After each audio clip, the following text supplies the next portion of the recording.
ಪ್ರಭು ಕ್ರಿಸ್ತರಲ್ಲಿ ನನ್ನ ಒಲವಿನ ಸೋದರ ಸೋದರಿಯರೇ, ಇವತ್ತಿನ ಶುಭ ಸಂದೇಶ ಯೋವಾನ ಅಧ್ಯಾಯ 3 ವಾಕ್ಯ 5 ತಿಳಿಸುವುದೇನೆಂದರೆ, ನೀರು ಮತ್ತು ಆತ್ಮದಿಂದ ಜನಿಸದೆ ಯಾರೂ ದೇವರ ರಾಜ್ಯವನ್ನು ಪ್ರವೇಶಿಸಲು ಸಾಧ್ಯವಿಲ್ಲ. ಚಿಂತನೆ: ನೀರು ಮತ್ತು ಆತ್ಮದಿಂದ ಜನಿಸುವುದು ಆಳವಾದ ಆಂತರಿಕ ರೂಪಾಂತರವನ್ನು ಸೂಚಿಸುತ್ತದೆ. ಇದು ಕೇವಲ ದೈಹಿಕ ಜನನವಲ್ಲ, ಆದರೆ ದೇವರು ನೀಡಿದ ಹೊಸ ಜೀವನ. ನೀರು ನಮಗೆ ಶುದ್ಧೀಕರಣ ಮತ್ತು ನವೀಕರಣವನ್ನು ನೆನಪಿಸುತ್ತದೆ, ಆದರೆ ಆತ್ಮ ನಮ್ಮೊಳಗಿನ ದೇವರ ಜೀವನದ ಬಗ್ಗೆ ಮಾತನಾಡುತ್ತದೆ.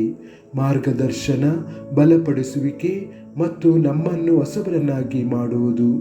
ಈ ಪುನರ್ಜನ್ಮವು ನಂಬಿಕೆ ಮತ್ತು ದೇವರ ಕೃಪೆಗೆ ಮುಕ್ತತೆಯ ಮೂಲಕ ಸಂಭವಿಸುತ್ತದೆ, ವಿಶೇಷವಾಗಿ ದೀಕ್ಷಾ ಸ್ಥಾನದ ಸಂಸ್ಕಾರದಲ್ಲಿ. ಪ್ರಾರ್ಥನೆ: ಕರ್ತನಾದ ಯೇಸುವೆ, ನಿಮ್ಮ ಜೀವದಾಯಕ ನೀರಿನಿಂದ ನನ್ನನ್ನು ತೊಳೆದು ನಿಮ್ಮ ಆತ್ಮದಿಂದ ನನ್ನನ್ನು ತುಂಬಿಸಿರಿ.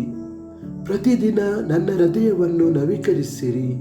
ನಾನು ನಿಮ್ಮ ಮಗುವಾಗಿ ಬದುಕಬಹುದು ಮತ್ತು ನಿಮ್ಮ ಬೆಳಕಿನಲ್ಲಿ ನಡೆಯಬಹುದು.